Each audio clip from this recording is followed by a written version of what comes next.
आज के लेक्चर के लिए एक विशेष बात कि पिछला बैच में रिकॉर्डिंग हो नहीं पाया बाय मिस्टेक। वो लगता है डबल क्लिक माउस हो गया तो वो रिकॉर्डिंग स्टॉप हो गया, पॉज ने स्टॉप हो गया कंप्लीटली। तो अभी हम हिंदी और इंग्लिश दोनों में चलेंगे, ठीक है। तो आज भर थोड़ा मैनेज कीजिएगा, जो लोग वीडियो देख रहे हैं वो भी और जो यहाँ बैठे हुए हैं वो भी, ठीक है।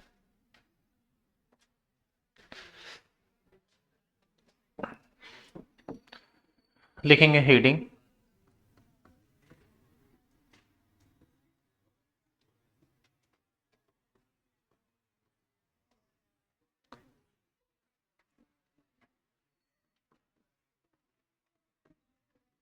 एंथैल्पी। और अच्छी बात है कि ज़्यादा लिखना नहीं है, लैंग्वेज ज़्यादा नहीं है, ज़्यादा इक्वेशन वाली बात है, तो आपको ज़्यादा परेशानी नहीं होगा, ज़्यादा टेंशन लेने की बात नहीं है।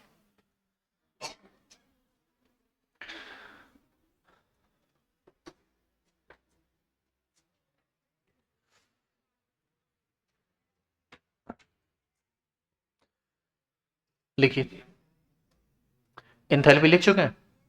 चलिए पहले इसको समझते हैं। एंथैल्पी देखो थोड़ा सा अटपटांग चीज है, और इसको प्रैक्टिकल व्यू मतलब प्रैक्टिकल वे में जितना समझेंगे उतना बेहतर आप इसको समझ सीख पाएंगे। तो सुनिए इधर, पहले कुछ अलग एग्जाम्पल समझिए। जैसे मान लीजिए कि एक दो ग्रुप में लड़ाई हुआ, एक ग्रुप दूसरे ग्रुप पर अपने आदमी के साथ हमला करता है। या मान लीजिए दो राजा में लड़ाई हुआ, दोनों की सेना आमने सामने है। अब मान लीजिए कि एक राजा का जो सेना है वो एकदम भूखा है। अब बताइए, भूखा है तो लड़ाई कर पाएगा क्या? अच्छा ये बताइए कि भूखा भी है तो उसका उसके पास एनर्जी तो होगा ही, लेकिन भूखा है इस वजह से लड़ नहीं पा रहा, तो उसको थोड़ा खाना खिला दिया। अब आप ये बताइए कि जब खाना खिला दिया तो उसके इंटरनल एनर्जी में थोड़ा सा चेंज आएगा, उसकी इंटरनल एनर्जी बढ़ जाएगी और वो लड़ने के लिए तैयार है। अब लड़ाई करने के लिए जैसे ही वो तैयार हुआ तो उसका सेनापति खड़ा होता है और उसको अच्छे तरीके से मोटिवेट करना शुरू कर देता है। मोटिवेट कुछ इस तरह से कि हमारे आदमी को वो मारा है, हमारे जमीन को हड़प लिया है, हम क्यों छोड़ेंगे। मतलब अंदर में एक जुनून पैदा कर देता है। तो ये जो जुनून पैदा कर रहा है, ये एक एडिशनल एनर्जी उसको दे रहा है। जो एनर्जी पहले से उसका इंटरनल एनर्जी था, जो उसके बॉडी में पहले से था, वो एनर्जी अपना एनर्जी था। फिर उसको हीट के रूप में यानी भोजन के रूप में कुछ एनर्जी दिया, तो वो उसके इंटरनल एनर्जी को बढ़ा दिया। लेकिन अब जो दे रहा है वो एनर्जी का एक फॉर्म नहीं है, वो एक कुछ और चीज है। वो मोटिवेट करके उस एनर्जी को और जगा रहा है to do useful work and in proper direction. तो ऐसी स्थिति में आदमी मोटिवेट होकर बर्छी भाला निकाला, कहाँ है बारिये देंगे, कुछ इस तरह का बात आता है और आदमी एक्साइटेड हो जाता है। तो ऐसी स्थिति में इंटरनल एनर्जी के साथ एक अतिरिक्त एडिशनल एनर्जी को जब जोड़ा जाता है तो वही क्या कहलाता है? एंथैल्पी। तो ये तो राजा वाला कहानी हो गया। आइए इसको हम थोड़ा साइंटिफिक व्यू से देखें। एक बर्तन है, इसमें पानी रखा हुआ है और इस पानी को हम गर्म करते हैं। अब हम यदि पानी को गर्म करेंगे और बर्तन यदि ओपन है, पानी को गर्म करते रहेंगे, कभी भी ये ब्लास्ट होगा? क्या होगा? ब्लास्ट होगा क्या? नहीं ब्लास्ट होगा। क्यों नहीं ब्लास्ट होगा? क्योंकि जो प्रेशर बन रहा है वो तो ओपन सिस्टम है, निकल जा रहा है। तो होगा कैसे? ब्लास्ट होने के लिए ब्लास्ट वाली व्यवस्था चाहिए। आइए एक दूसरा कंडीशन देखते हैं। मान लीजिए कि एक प्रेशर कुकर हम लेते हैं और प्रेशर कुकर में हम पानी को गर्म करते हैं। तो प्रेशर कुकर तो बंद है। अब हम जब इस अच्छा ये बताइए कि जब आप पानी लिए थे, जब आप उसको गर्म नहीं भी किए थे, तो भी तो पानी की अपनी कुछ ना कुछ एनर्जी होगी, हाँ या ना? वो उसका इंटरनल एनर्जी है। अब आप इसको गर्म किए, तो गर्म किए यानी आप इसको हीट ट्रांसफर कर रहे हैं। तो जो हीट ट्रांसफर आप कर रहे हैं वह हीट इसके इंटरनल एनर्जी को बढ़ा रहा है। मतलब ये भूखा था, इसको एक तरह से आप खाना खिला रहे हैं। अब बताइए कि यह एक लिमिट तक ही ना हीट होगा, क्योंकि हर सब्सटेंस के हीट एब्जॉर्ब करने की अपनी एक फिक्स क्षमता होती है, उससे ज्यादा वो हीट को एब्जॉर्ब नहीं कर सकता है। लेकिन आप इसको लगातार गर्म किए जा रहे हैं। बर्तन बंद है, बर्तन बंद है तो अपना इंटरनल एनर्जी इसका जितना बढ़ाना था सो अब ये बढ़ा लिया। अब जरा सोचिए कि यहां पर जो भेपर बना हुआ है, इस भेपर का कुछ ना कुछ वॉल्यूम होगा और कुछ ना कुछ प्रेशर होगा, हाँ या ना? यदि आप लगातार इसको हीट देते रह गए तो यहां पर पीवी मल्टीपल जो है वो लगातार बढ़ता चला जाएगा, और इस पीवी एनर्जी के कारण ही ये ब्लास्ट कर जाएगा। यानी वेपर पहले भी बन रहा था, वेपर अभी बन रहा है, लेकिन वहां पर पीवी वर्क नहीं हो पा रहा था, यहां पर पीवी वर्क या पीवी एनर्जी स्टोर हो रहा है, पीवी एनर्जी आया है। तो इस वाटर का जो अपना एनर्जी था वो एनर्जी, आपने जो हीट के रूप में एनर्जी दिया वो एनर्जी, तो अपना जो एनर्जी था प्लस क्यू जो दिया वो इसके इंटरनल एनर्जी को बढ़ा दिया, और अतिरिक्त एनर्जी जो वर्क कर गया किसके वजह से, पीवी की वजह से। तो अब जो टोटल एनर्जी है वही टोटल एनर्जी क्या कहलाता है, एच, जिसको हम लोग क्या बोलते हैं, इंथैल्पी। ये इसका प्रैक्टिकल व्यू है समझने का। वैसे यदि हम इसको डेफिनेशन के रूप में लिखें तो इसका दो डेफिनेशन होता है। एक डेफिनेशन होता है sum of internal energy and PV energy या PV work is called enthalpy. It means H is equal to E plus PV, जहां पर ई इंटरनल एनर्जी है, एच जो है वो इंथैल्पी है, पी जो है प्रेशर है, और वी जो है वो सिस्टम का वॉल्यूम है। आई बात समझ में? एक इसका दूसरा डेफिनेशन होता है, पहले आप डेफिनेशन सभी लोग निकालिए तो इंटरनल एनर्जी वाला, हिंदी मीडियम वाले लोग जो भी वीडियो देख के पढ़ते हैं, आंतरिक ऊर्जा जो आप पढ़े उसको निकालिए तो जरा, उस टॉपिक को निकालिए पहले, तब समझ में आएगा।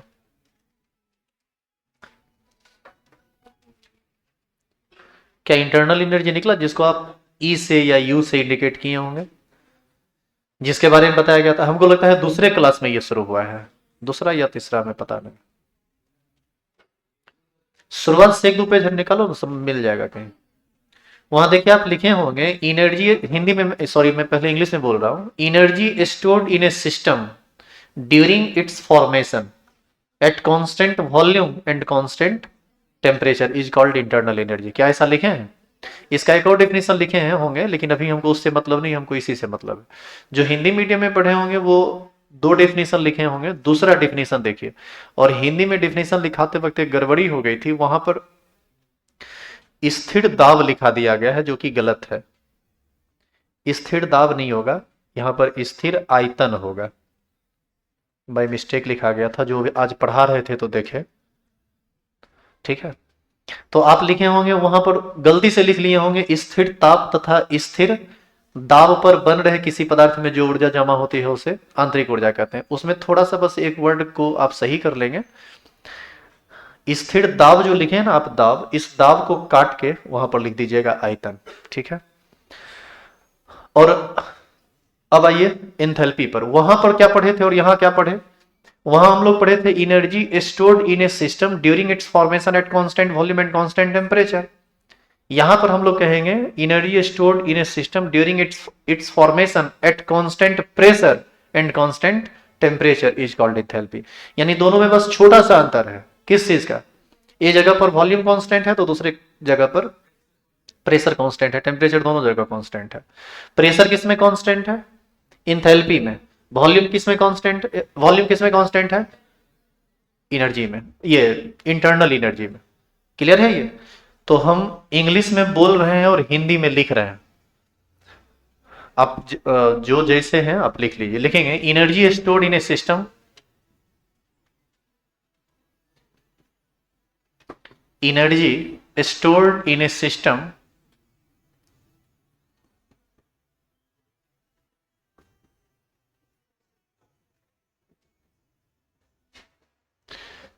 energy stored in a system during its formation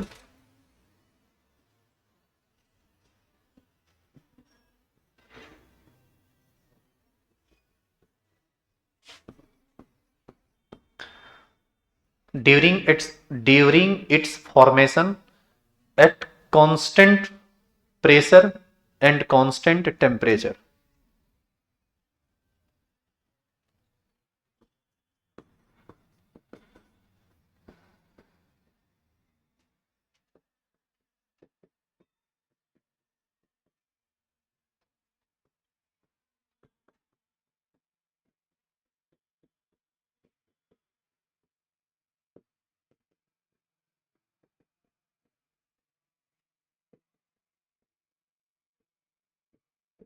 is called enthalpy. Energy stored in a system during its formation at constant pressure and constant temperature is called enthalpy. पूरा हो गया। स्थिर दाब तथा स्थिर ताप पर बन रहे किसी पदार्थ में जो ऊर्जा जमा होती है उसे इंथैल्पी कहते हैं। उस दिन जो आप गलत डेफिनेशन लिख लिए थे वो एक्चुअल में इसका डेफिनेशन है, हिंदी मीडियम वाले लोग। और करके इसका दूसरा डेफिनेशन लिखेंगे। अभी जो इक्वेशन हम लोग लिखे थे क्या लिखे थे, H is equal to E plus P V. तो बताइए इसको हम कैसे डिफाइन कर सकते हैं। The sum of internal energy and PV energy of a system is called enthalpy. लिखिए द सम ऑफ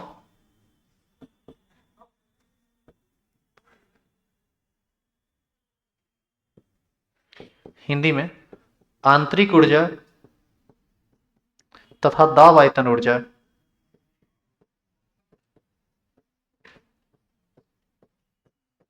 के योग को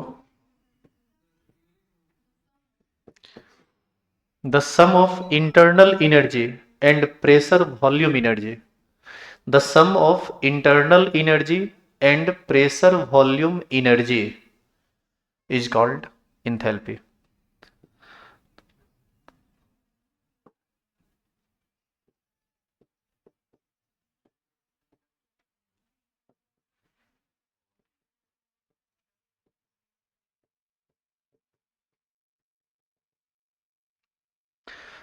The sum of internal energy and pressure volume energy is called enthalpy.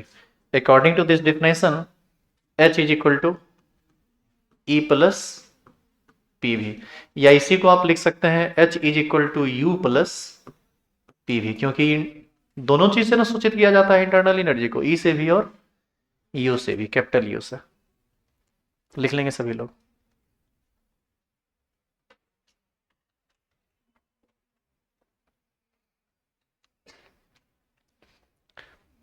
अगला बात जानिए, इंथैल्पी जो है यह एक एक्सटेंसिव प्रॉपर्टी। एक्सटेंसिव प्रॉपर्टी किसको कहते हैं, जो सब्सटेंस के मास पर डिपेंड करता है, और यह एक स्टेट फंक्शन है, यानी इनिशियल और फाइनल स्टेट पर डिपेंड करता है। इसमें एनर्जी स्टोर कैसे हुआ है, कौन कौन मिलकर स्टोर किया, ऐसा से इसको कोई लेना देना नहीं है।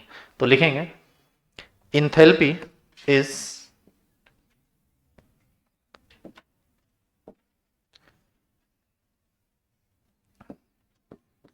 लिखिए तो enthalpy is extensive property and state function. Hindi में प्लीज शांत रहिए, और हंसने वाली कोई बात नहीं है। हिंदी में क्या पढ़ाई को हंसा जाता है, जन्मते जन्मते अंग्रेजी बोलना शुरू कर देते क्या, काहे परेशान है भाई। नाटक कम कीजिए।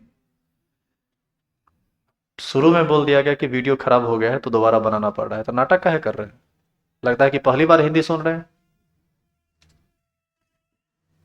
अंग्रेज कहीं का। एक तो दो दो भाषा हमको लिखाना पड़ रहा है तो थोड़ी परेशानी होती है ऐसे में, ऊपर से आप नाटक कीजिएगा, गलत सलत लिखा देंगे बस। क्या बोल रहे थे, enthalpy is extensive property and state function. एक तो इसका हिंदी इतना खतरनाक है कि वर्ड याद रखना मुश्किल होता है। इंथैल्पी एक विस्तीर्ण गुण है,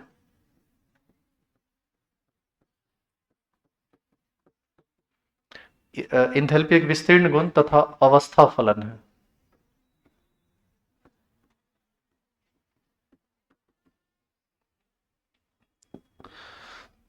अब नेक्स्ट पॉइंट को समझिए। आप याद कीजिए इंटरनल एनर्जी के बारे में बताए थे कि इंटरनल एनर्जी के भी एब्सोल्यूट वैल्यू को आप नहीं निकाल सकते। तो जब बताइए कि जब आपको इंटरनल एनर्जी का एब्सोल्यूट वैल्यू नहीं निकलेगा तो इसके सम का एब्सोल्यूट वैल्यू आप निकाल पाइएगा कभी भी। जिस प्रकार इंटरनल एनर्जी का एग्जैक्ट मान नहीं निकल सकता है, उसी प्रकार इंथैल्पी का भी एग्जैक्ट मान नहीं निकल सकता है। लेकिन आप याद कीजिए कि हम लोग चेंज इन इंटरनल एनर्जी निकाले थे, तो चेंज इन इंटरनल एनर्जी निकाले थे तो चेंज इन इंथैल्पी भी निकालेंगे। It means we can say that absolute value of internal energy can not be measured, only change in internal energy is measured. वो आप वहां पर लिखे थे, यहां भी बस वही बात करेंगे। यहां पर इंटरनल एनर्जी की जगह क्या लिख देंगे, इंथैल्पी। लिखिए absolute value of enthalpy cannot be measured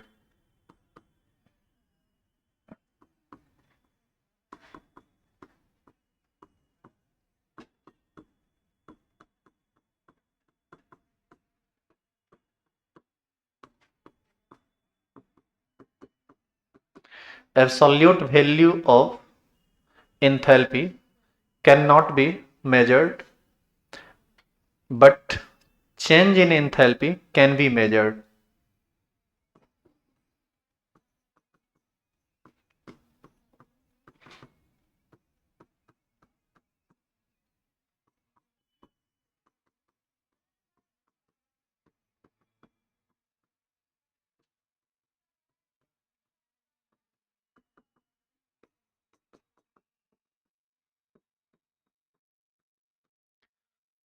हो गया पूरा।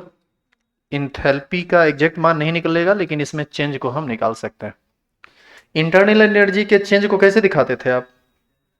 डेल्टा ई से। तो इंथैल्पी में चेंज को कैसे दिखाएंगे? डेल्टा एच से। ठीक है, हीट डालेंगे।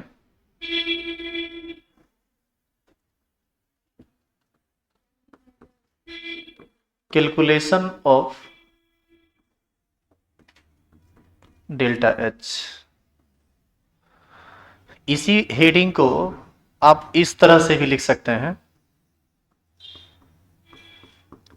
Relation between delta H and delta E.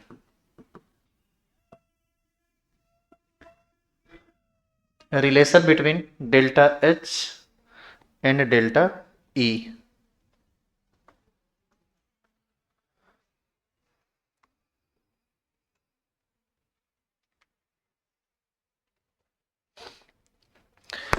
Enthalpy की जरूरत क्यों पड़ी है, आप इस बात को समझिए पहले।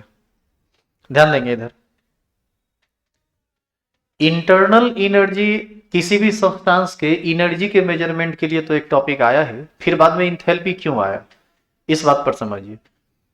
इंटरनल एनर्जी के लिए किस चीज को हम कांस्टेंट किए थे? वॉल्यूम को। और इंथैल्पी के लिए किस चीज को हम कांस्टेंट किए? प्रेशर को।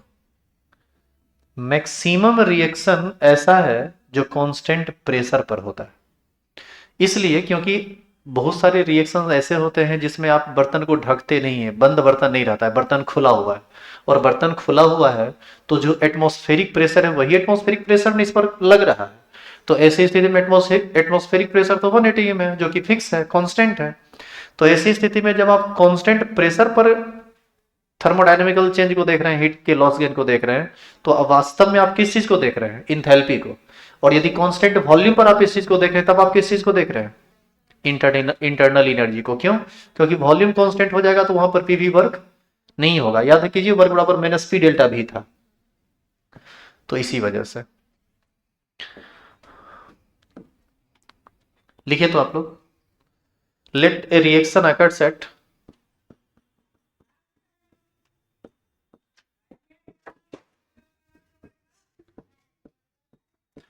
let a reaction occurs at constant temperature and constant pressure.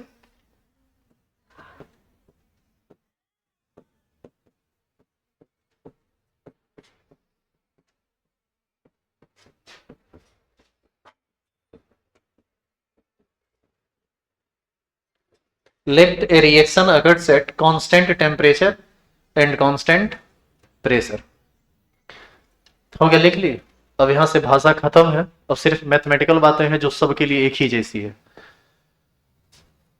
अब आप कुछ भी लिखेंगे नहीं, अब आप सिर्फ देखेंगे।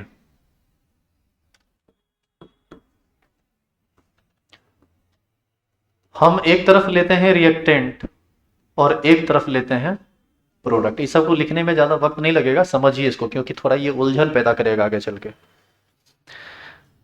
रिएक्टेंट और प्रोडक्ट। रिएक्टेंट क्या इंथैल्पी हम मान लेते हैं कितना? H1। और प्रोडक्ट का इंथैल्पी H2। ठीक है, आप ऐसे भी मान सकते थे HR और HP, enthalpy of product, enthalpy of reactant. आप H1H2 से भी समझ सकते हैं उस बात को। अच्छा ये बताइए इंथैल्पी में चेंज कैसे निकलेगा? डेल्टा H बराबर क्या, final enthalpy minus initial enthalpy. Final enthalpy means enthalpy of product और initial enthalpy means enthalpy of reactant. तो हम इसको HP माइनस HR लिख सकते हैं। जिस तरह से आप डेल्टा E के लिए पढ़े थे EP माइनस ER, एग्जैक्ट वही चीज है। इस चीज को हम पीछे लिखे नहीं है, लेकिन आप ये समझ तो सकते हैं ना कि डेल्टा H बराबर HP माइनस HR होगा। ये आप ऑलरेडी लिखे हुए हैं। यदि पीछे कहीं जगह हो और आपको याद ना रहे तो आप इसको लिख लीजिए कि डेल्टा H बराबर होगा HP माइनस HR। यहाँ HP है इंथैल्पी ऑफ प्रोडक्ट, HR है इंथैल्पी ऑफ रिएक्टेंट और डेल्टा H क्या है, चेंज इन इंथैल्पी। पीछे में देखिए जहां पर चेंज की बात आप किए थे, मन हो तो लिख सकते हैं, वैसे कोई जरूरी नहीं, इतना कॉमन सेंस है आप में कि आप इस चीज को समझ सकते हैं। तो मान लीजिए कि रिएक्टेंट का इंथैल्पी H1 है और प्रोडक्ट का इंथैल्पी H2 है। रिएक्टेंट का इंथैल्पी इंटरनल एनर्जी E1 है और प्रोडक्ट का इंटरनल एनर्जी E2 है। रिएक्टेंट का वॉल्यूम V1 है, इसका वॉल्यूम V2 है। रिएक्टेंट का नंबर ऑफ मोल N1 है और इसका N2 है। दो और मेजरेबल प्रॉपर्टी है गैस का, एक है प्रेशर और एक है टेम्परेचर। इसमें हम P1 T1 नहीं करेंगे क्योंकि हम पहले ही इसको क्या मान चुके हैं, कांस्टेंट। तो क्या इस बात को समझ चुके कि ये सब क्या क्या है? Enthalpy, internal energy, volume, number of moles of gas, P, pressure and temperature. 1 1 1 सब रिएक्टेंट के लिए, 2 2 2 सब प्रोडक्ट के लिए। क्लियर है यहां तक? अब देखिए फॉर रिएक्टेंट आप जो इक्वेशन पढ़े थे इंथैल्पी के लिए, क्या पढ़े थे? H is equal to, change in enthalpy के लिए ना पढ़े थे, इंथैल्पी के लिए क्या पढ़े थे? H is equal to E plus PV। हम इसमें 1 इसमें 1 और इसमें 1 लगा दें, क्योंकि हम बात किसकी कर रहे हैं, रिएक्टेंट की। रिएक्टेंट का इंथैल्पी H1, रिएक्टेंट का इंटरनल एनर्जी 1, रिएक्टेंट का वॉल्यूम V1, प्रेशर P है, प्रेशर तो कांस्टेंट है। और फिर यही काम हम कर देते हैं किसके लिए, फॉर प्रोडक्ट। क्या होगा बोलो, H2 is equal to E2 plus PV2। इसको इक्वेशन 1 मान लेते हैं, इसको इक्वेशन 2 मान लेते हैं। हमको इंथैल्पी में चेंज निकालना है तो final enthalpy minus initial, it means enthalpy of product minus enthalpy of reactant. It means equation 2 minus equation 1 हमको करना पड़ेगा। तो यहां से हम लिखेंगे equation 1 sorry equation 2 minus 1 we get. अब दो में से एक को घटाइए, बराबर की तरफ इधर H2 है इधर H1 है, तो क्या हम इसको लिख सकते हैं H2 माइनस H1। इसको आप हाइड्रोजन गैस मत समझ जाइएगा, कंफ्यूज होते हैं इसमें लोग। बराबर इसको क्या लिखेंगे बोलो, E2 प्लस PV2 माइनस, ये पूरा का पूरा टर्म ना माइनस हो जाएगा, ये हो जाएगा E1 प्लस PV2। पहुंचिए यहां तक, PV1 होगा, PV1 होगा।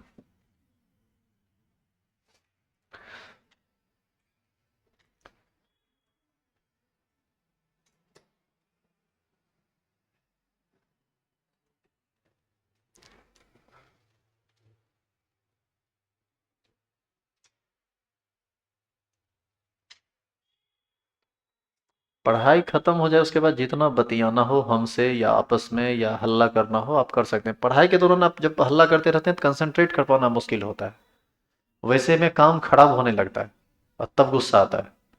और तब कुछ बोलेंगे तो कहिएगा खड़ूस आदमी है। अपने आप को तो कभी आप दोषी नहीं ना मानते हैं। कल फिर सुनो, कल बताते हैं तुम लोग कितना आदत से लाचार हो। इस चीज को तुम लाइव देख सकते हो, वहां वीडियो भी बना हुआ है।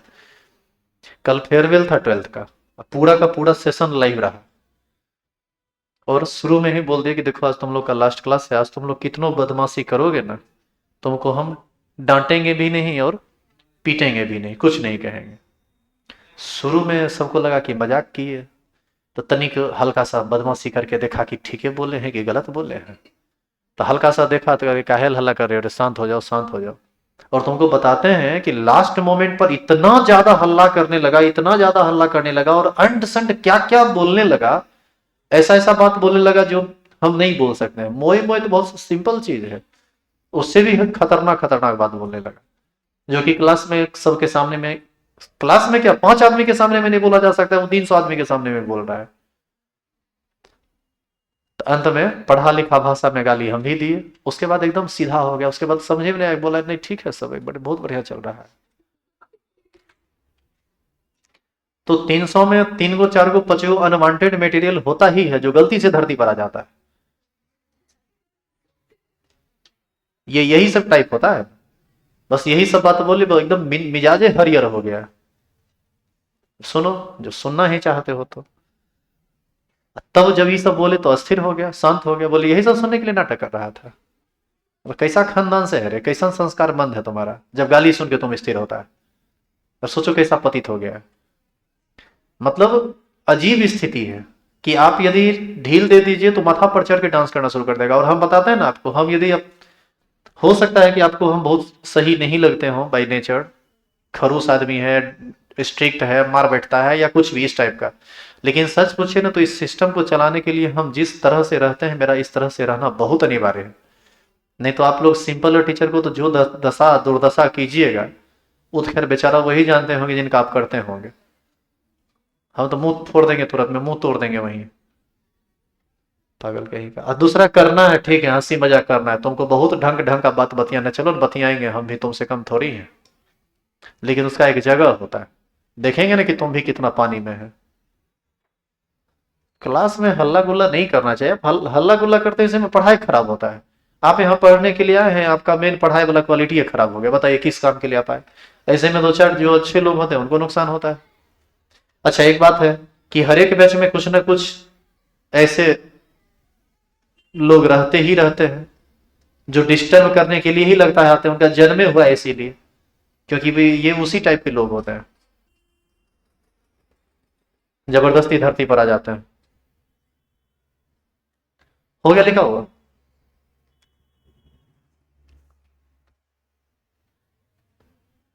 पढ़ाई लिखाई एक ऐसा जगह है जहां पर डिसिप्लिन नहीं रहेगा, क्या पढ़ोगे तुम।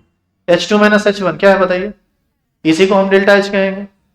तो ये हो गया डेल्टा एच बराबर, नहीं इसको पहले थोड़ा और ढंग से लिखते हैं, E2 plus PV2 minus E1 minus P1 लिखना पड़ेगा इसे। तो यहां से delta H is equal to, इसको लिख सकते हैं E2 minus E1 plus PV2 minus PV1। E2 minus E1 को क्या कह सकते हैं, डेल्टा E। तो ये हो गया डेल्टा E।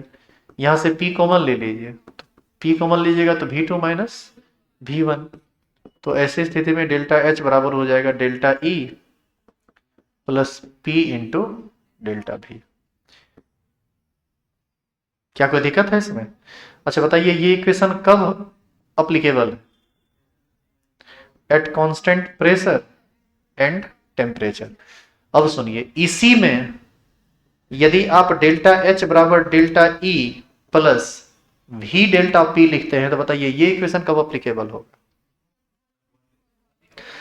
यहां पी कॉमन इसलिए आया था क्योंकि पी कांस्टेंट था, यहां पर भी कॉमन इसलिए आया होगा क्योंकि भी कांस्टेंट होगा। यानी आप इस इक्वेशन का यूज कर सकते हैं at constant constant volume and temperature. आई बात समझ में, उतारिए तो।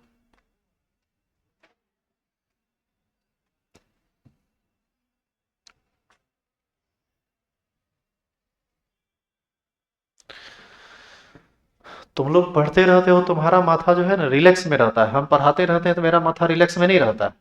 ये हमेशा काम पर फोकस कर रहा होता है, और आप जब उल्टा पुल्टा हरकत करते हैं तो डिस्टर्ब होता है। ऐसे में पढ़ाने में नहीं होता है, चीजें दिमाग से निकलने लगेगी, इक्वेशन सही नहीं आएगा, वैसी स्थिति में लगेगा कि दो बूझने ही नहीं आता है सामने वाले को। ये सब चीज को समझा कीजिए।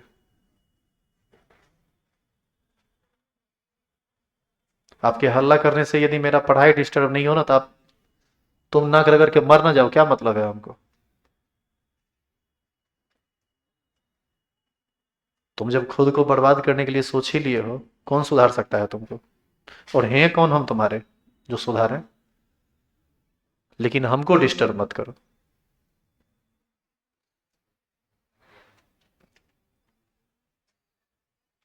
अगेन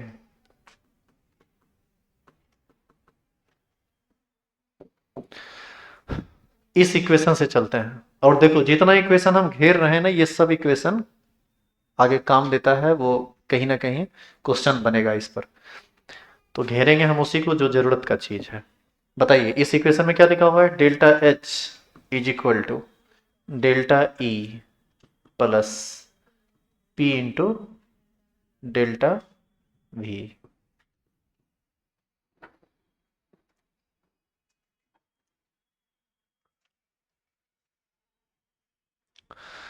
अच्छा ये बताओ, डेल्टा एच बराबर डेल्टा ई को हम चाहें तो लिख सकते हैं क्यू प्लस डब्ल्यू, क्योंकि आप पहले पढ़े हैं डेल्टा ई बराबर होता है क्यू प्लस डब्ल्यू। अब plus P into delta we लिख सकते हैं। इसमें एक इक्वेशन छूट रहा है।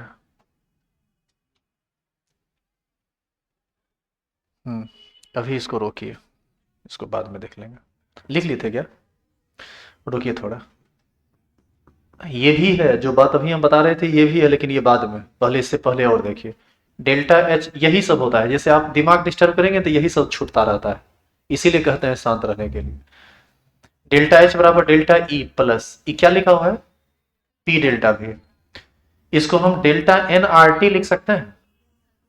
अब देखो तुम जो आदमी यस सर बोले हो सकता है वो समझ रहे हो, लेकिन बहुत सारे लोग बोल नहीं पाए हैं, और यदि बोले भी हो तो समझे नहीं कि कहां से आया। चलिए थोड़ा पीछे जाइए तो।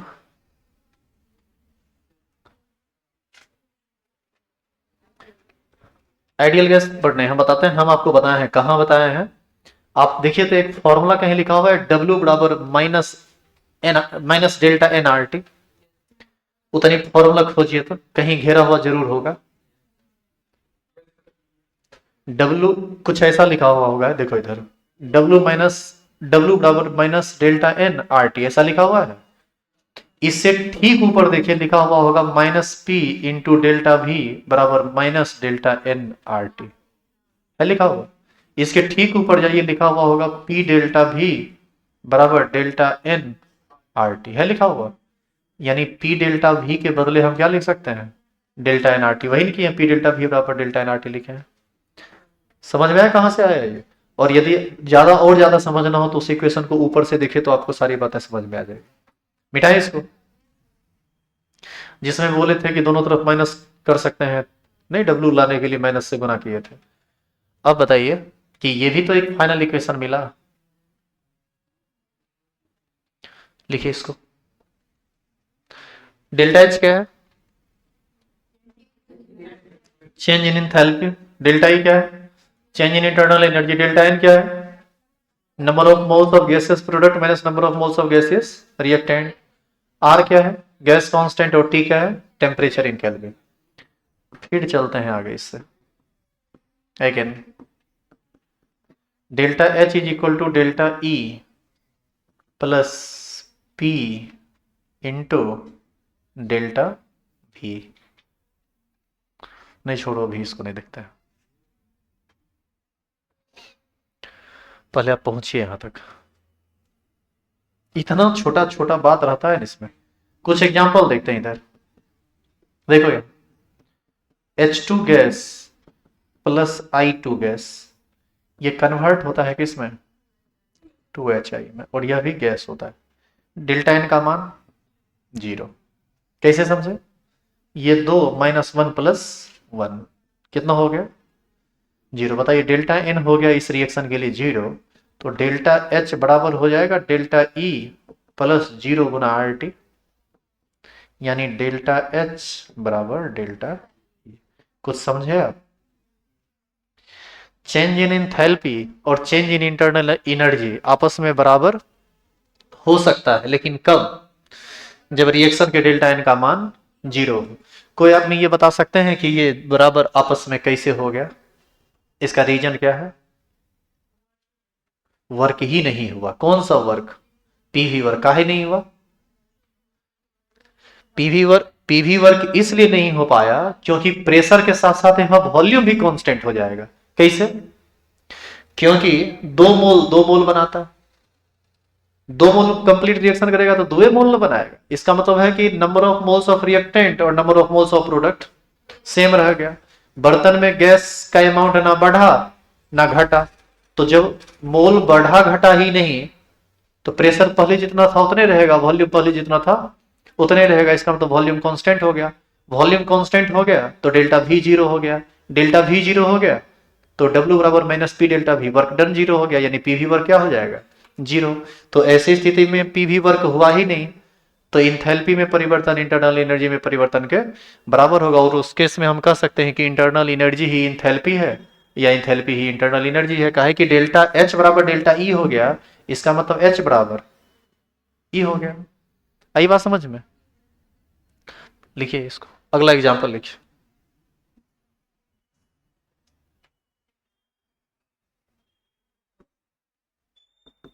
केस टू, कोई ऐसा रिएक्शन लो जिसका पॉजिटिव हो जाए, जैसे PCl5 एक गैस है, ये कन्वर्ट करता है PCl3 गैस में प्लस Cl2 गैस में। बताइए डेल्टा एन का वैल्यू कितना, 1 + 1 - 1 कितना होगा, 1 + 1 ना। तो +1 है तो आप अभी पढ़े थे delta H is equal to delta E plus delta N R T. आप एक बात बताइए, since delta n is positive, अब आप ये बताओ कि डेल्टा ई और डेल्टा एन ये पॉजिटिव है तो कुछ ना कुछ तो जोड़ना पड़ेगा ना इसमें। ये बताइए इसका ओवरऑल क्या ये अब जीरो होगा, नहीं, कुछ ना कुछ तो वैल्यू होगा। कैसा वैल्यू होगा, पॉजिटिव या नेगेटिव, पॉजिटिव। तो पॉजिटिव वैल्यू होगा तो डेल्टा ई में जब हम कुछ पॉजिटिव वैल्यू जोड़ते हैं तब जाके वो डेल्टा एच के बराबर होता है। इसका मतलब है कि डेल्टा ई छोटा है तब इसमें कुछ जोड़ना पड़ रहा है, तब जाके डेल्टा एच के बराबर होता है। तो इस केस में हम कह सकते हैं कि इस केस में डेल्टा एच होगा बड़ा और डेल्टा ई होगा छोटा। एक केस में आपने देखा डेल्टा एच डेल्टा ई के बराबर हो गया, एक केस में आपने देखा डेल्टा एच बड़ा और डेल्टा ई छोटा हो गया। अगला केस देखिएगा, डेल्टा एच ही छोटा हो जाएगा, डेल्टा ई बड़ा हो जाएगा। लेकिन अभी पहले बताइए कि डेल्टा एच बड़ा क्यों हुआ। प्रैक्टिकल व्यू, फिर से वो इक्वेशन वाला बात नहीं, क्यों बड़ा हुआ, इसलिए बड़ा हुआ क्योंकि एक मोल गैस दो मोल में बदल गया। प्रेशर को कांस्टेंट करने के लिए वॉल्यूम एक्सपेंड कर गया होगा, और वॉल्यूम बढ़ गया होगा तो कुछ पीवी वर्क हो गया होगा। पीवी वर्क हुआ, इसका सीधा मतलब है कि एच बराबर होता है ई प्लस पीवी। अब बताइए कि इंटरनल एनर्जी में कुछ जोड़ेंगे तब ना एच के बराबर होगा, तो निश्चित है कि उस केस में इंथैल्पी बड़ा होगा और इंटरनल एनर्जी छोटा होगा।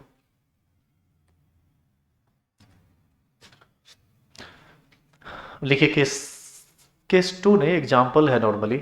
केस टू क्या रहेगा, या केस करके लिखना चाहते हैं तो भी चलेगा।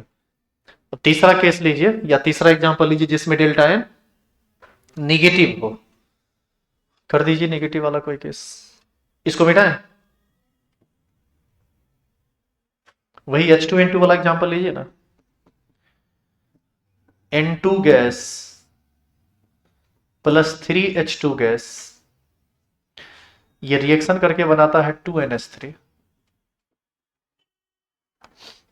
बोलिए डेल्टा एन कितना, 2 - 3 + 1 कितना, -2, यानी डेल्टा एन आपका कैसा आ गया, निगेटिव। डेल्टा एन यदि निगेटिव आया है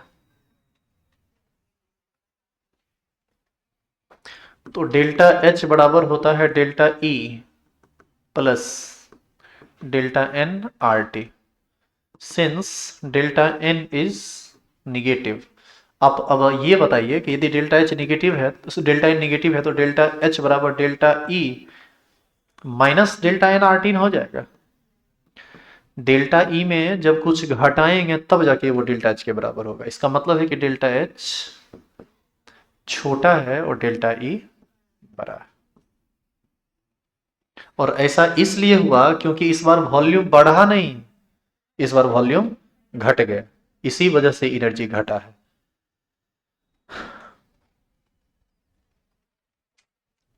वॉल्यूम घटा है मतलब कुछ वर्क कर दिया होगा, इस वजह से एनर्जी निकला तो कम पड़ गया ये delta E, sorry delta H. अब समझ में आया कि किस केस में डेल्टा एच बड़ा होगा, किस केस में डेल्टा एच छोटा होगा, किस केस में डेल्टा एच और डेल्टा ई आपस में बराबर होगा। लिखिए अगेन, मिटाओ ना इसे।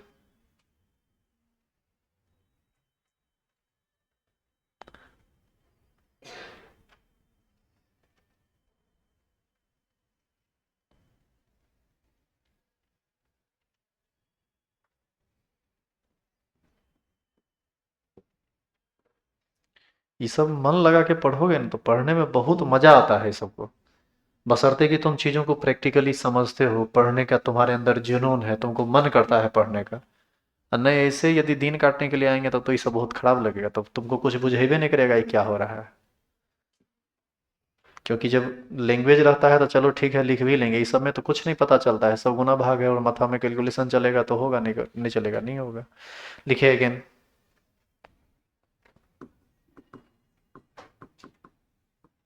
शुरू में हिंदी लिखे परेशान थे आप,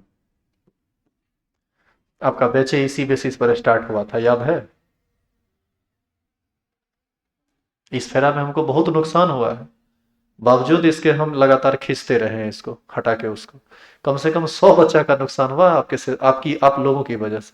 हालांकि उसमें हमारी भी गलती थी, ऐसा नहीं है कि आप ही उसमें जिम्मेदार हैं। अगेन, क्या अगेन, डेल्टा एच बराबर क्या था, डेल्टा ई प्लस क्या था यहाँ, डेल्टा एन आर टी ना।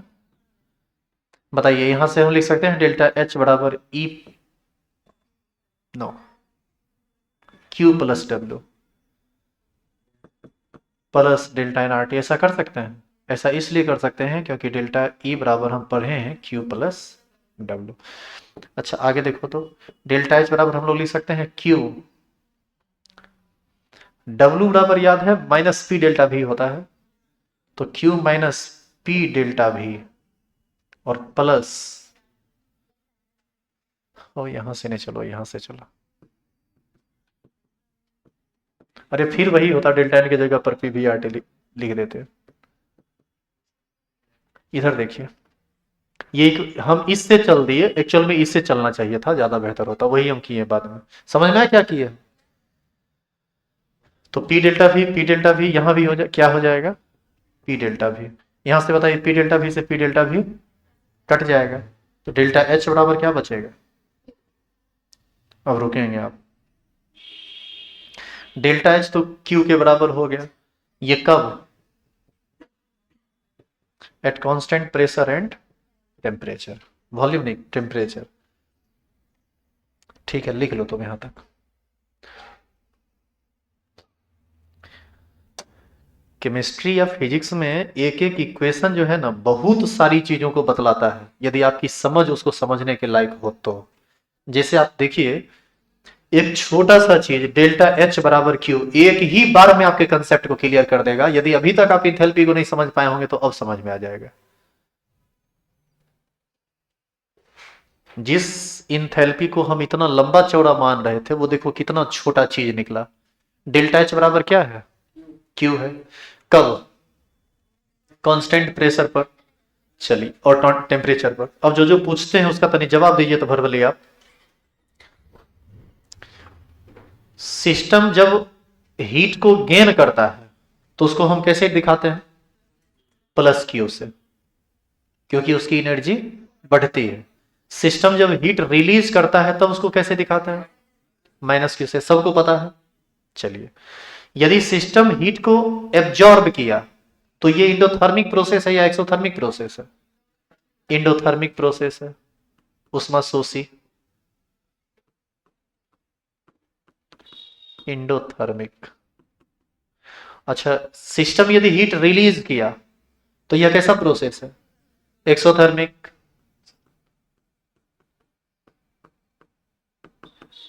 चलिए, इसका मतलब है, अच्छा क्यू जीरो भी तो हो सकता है, ये कैसा प्रोसेस है, आइसोथर्मिक।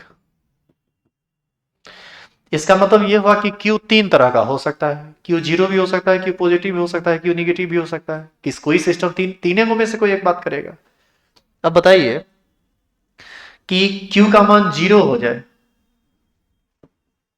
If Q is zero then delta H is equal to zero.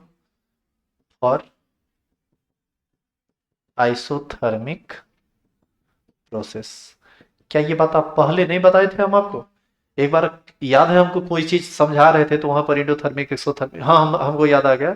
ये टेम्परेचर का इफेक्ट समझा रहे थे वहां इक्विलिब्रियम पर। उसी समय बताए थे कि देखो अभी डेल्टा एच का हम हल्का सा हिंट कर देते हैं, बाद में डेल्टा एच के बारे में डिटेल में तुमको जानकारी मिलेगा कि डेल्टा एच पॉजिटिव होता है तो वो इंडोथर्मिक होता है, डेल्टा एच नेगेटिव होता है तो वो एक्सोथर्मिक होता है, डेल्टा एच जीरो होता है तो वो आइसोथर्मिक होता है।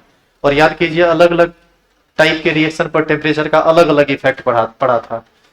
जो एक्सोथर्मिक होता है उस पर टेम्परेचर का विपरीत इफेक्ट पड़ा था, जो इंडोथर्मिक होता है उस पर टेम्परेचर का पॉजिटिव इफेक्ट पड़ा था, जो आइसोथर्मिक है उस पर टेम्परेचर का कोई इफेक्ट पड़ा ही नहीं था। देखिए वो सब एक एक करके निकल के आ रहा है।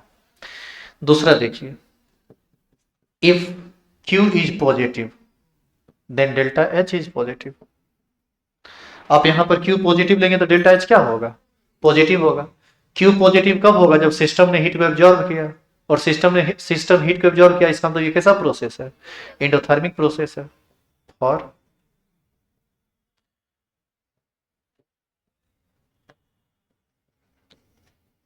Endothermic process.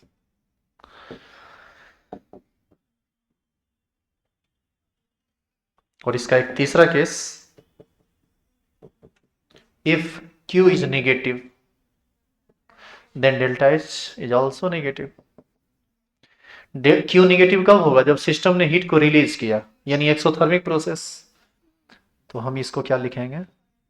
For exothermic process. अब आप याद कीजिए हम आपको कुछ इस तरह से समझाए थे। एक कन्वर्ट करता है किसमें? बी में। मान लीजिए कि बी की अपनी ऊर्जा, जिसको अपना एनर्जी 30 है, और रिएक्शन के बाद इसका हो गया एनर्जी कितना? 40। ऐसा बोला गया था। तो आपको बोला गया था कि यदि 30 से 40 हो गया तो निश्चित है कि 10 जूल एनर्जी ये एक्स्ट्रा गेन किया है, इन फॉर्म ऑफ हीट और in form of any types of energy. तो ऐसी स्थिति में बताइए इसका चेंज कितना से हुआ? 40 था, 30 था, 40 हो गया। फाइनल माइनस इनिशियल, 40 माइनस 30 कितना आ गया? +10। आप याद कीजिए हमने कहा था कि डेल्टा एच पॉजिटिव हुआ, और डेल्टा एच पॉजिटिव हमेशा इंडोथर्मिक के लिए होता है क्योंकि ये हीट को एब्जॉर्ब किया होगा। ऐसे ही ना समझाए थे। फिर बोला गया था कि मान लो इसका 40 है, बाद में जाके इसका 30 हो गया। इसका मतलब है कि 40 था, 30 वैसे तो 10 जूल एनर्जी रिलीज किया, तब ना 30 माइनस 40 किए थे तो हमको आ गया था -10, और डेल्टा एच वहां पर क्या आ गया था? निगेटिव। तो निगेटिव याद करो, डेल्टा एच निगेटिव हम बोले थे याद कर लो कि डेल्टा एच निगेटिव होता है किसके लिए? एक्सोथर्मिक के लिए। और एक ऐसा रिएक्शन था जिसमें 40 था, 40 हुआ, हीट का कोई लॉस गेन हुआ नहीं, आइसोथर्मिक प्रोसेस हो गया। इसमें डेल्टा एच का वैल्यू क्या हो गया था? 0। किस रिएक्शन के लिए? आइसोथर्मिक के लिए। तो वो सब बातें यहाँ फिल्टर्ड होके आ रही है। आइए थोड़ा अब इसको और समझें। क्या इस सब बात में कहीं कोई परेशानी है? आइए अब इधर, कांस्टेंट प्रेशर और कांस्टेंट टेम्परेचर पर सिस्टम जितने अमाउंट में हीट का लॉस गेन करता है वही क्या कहलाता है? Delta H. समझ में आया कि डेल्टा एच क्या है? इसका मतलब हम कह सकते हैं लॉस और गेन ऑफ, क्यू क्या है? हीट। लॉस और gain of heat of a system at constant pressure and constant temperature is called enthalpy। और हमेशा हम लोग इंथैल्पी में चेंज कभी नहीं निकालते हैं। वो जब क्वेश्चन कहता है कि नहीं ठीक है आपको इंटरनल एनर्जी में चेंज निकालना है तभी निकालिए, नहीं तो आप इस पर कभी काम नहीं करेंगे। आपको हमेशा काम किस पर करना है? डेल्टा एच पर, इंथैल्पी पर। इसलिए इंथैल्पी पर काम करना है क्योंकि naturally maximum reaction open vessel में होता है, और ओपन वेसल गैसेस को छोड़ के। तो ओपन वेसल में होगा तो निश्चित है कि प्रेशर क्या होगा? कांस्टेंट होगा, और प्रेशर कांस्टेंट होगा तो वहां पर चर्चा किस चीज की होगी? डेल्टा एच की होगी, इंथैल्पी की होगी, चेंज इन इंथैल्पी की होगी। इसलिए आप देखिएगा कि हम डेल्टा ई 0 होगा या डेल्टा ई पॉजिटिव होगा, डेल्टा ई निगेटिव होगा, हम ऐसा नहीं लिखते। हम हमेशा क्या लिखते हैं? डेल्टा एच बराबर क्यू। और दूसरी बात, यदि डेल्टा एच से हमको डेल्टा ई पर जाना ही होगा तो रिलेशन तो है ना जी। क्या है relation? Delta H is equal to delta E plus del n R T. Delta N R T या पीवी जो भी है, ये बहुत सारा रिलेशन है। आई बात समझ में? तो ये एक लास्ट स्टेटमेंट बनेगा जब आप ये पूरा लिख लेंगे तब। लेकिन अब आप रुकिए, इस बार बीपीएससी में एक क्वेश्चन पूछा था हम लोगों से कि what is the correct relation between delta H and delta E. Option number A, delta H is equal to delta E minus P delta V. 2 number, delta H is equal to delta E plus P delta V. 3 number, delta H is equal to delta E plus delta N R T. Option number 4, more than 1। Option number 5, none of this. क्या इसका सही answer है? मोर than 1। इसका ये 2 relation सही है, दूसरा भी और तीसरा भी, ये दोनों सही है तो मोर देन 1 होगा। अब आप जरा बताइए कि यदि आप इसको जैसे तैसे पढ़िएगा और ढंग से समझिएगा नहीं, आप इसमें गलती कीजिएगा कि नहीं कीजिएगा? आदमी देखेगा कि ओ इसमें माइनस लगा, हाँ ये तो गलत हो गया, डेल्टा एच बराबर डेल्टा ई प्लस पी, हाँ ये ठीक है, चलो बी नंबर में चेक मारो रे। तो आपको सही मिल भी गया ना तो आप मजबूर हैं बाकी सारे ऑप्शन को पढ़ने के लिए, क्योंकि ऑप्शन ही कुछ इस तरह से दिया हुआ रहता है कि आपको उलझा के छोड़ेगा। तो कल के डेट में आप भी इस क्षेत्र में आगे बढ़ना चाहते हैं या ऐसा कोई कंपटीशन से भेंट हुआ तो आपको कुछ इसी लेवल का पढ़ाई पढ़ना पड़ेगा, नहीं तो जीवन में कुछ कर नहीं सकते हैं। और जीवन में आगे बढ़ना यदि है ना तो चोरी चमारी के भरोसे मत रहिए, नहीं तो अभी अच्छा लगेगा बढ़िया नंबर आया, बाद में कि अपना जीवन बर्बाद कर लोगे। उतारो तो इसको।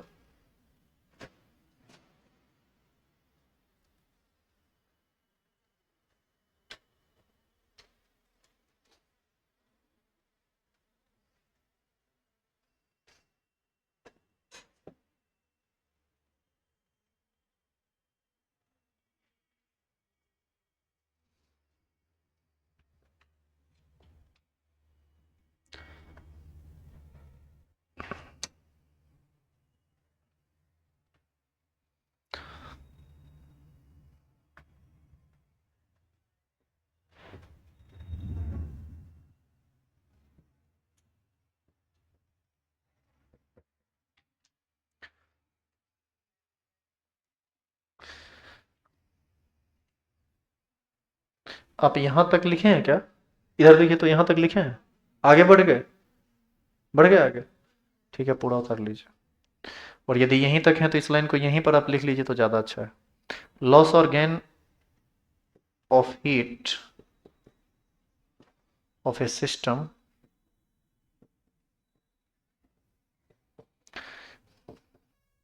at constant pressure and temperature is called change in enthalpy।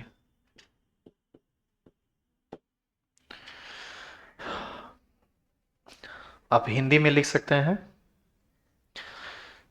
स्थिर दाब तथा स्थिर ताप पर किसी निकाय के द्वारा त्याग या ग्रहण करने वाली उष्मा को इंथैल्पी में परिवर्तन कहते हैं। हम ऊपर लिख देते हैं।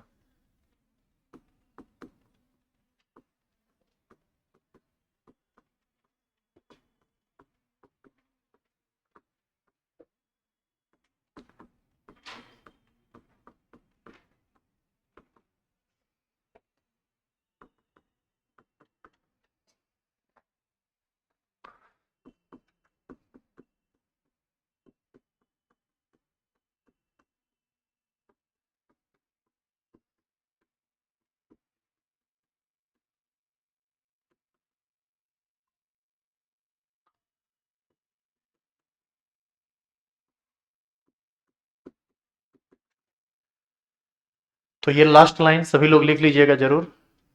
हिंदी वाले लोग ऊपर लिखा हुआ है, इंग्लिश वाले लोग यहाँ नीचे लिखा हुआ है। कल हम लोग endothermic reaction, isothermic reaction, exothermic reaction, इस सब को काफी डिटेल में देखेंगे, इसका ग्राफिकल रिप्रेजेंटेशन देखेंगे और इससे संबंधित और भी बहुत सारी बातें हैं जिसको देखेंगे। कल हम लोग पढ़ेंगे हीट ऑफ रिएक्शन। आइए कल।